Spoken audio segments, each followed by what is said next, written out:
Hi everyone, welcome back to my YouTube channel. Today we're gonna see how to learn English easily in just 3 steps.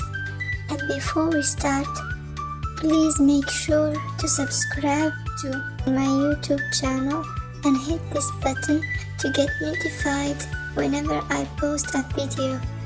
And now let's start our video.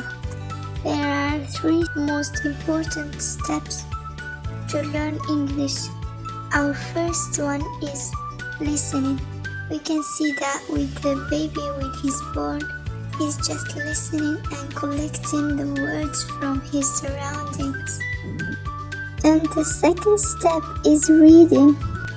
It helps us to memorize more vocabulary and acquire more sentences that we can use when we speak. And we have to choose books that are easy to read and to understand, to avoid getting bored of things that we can't understand.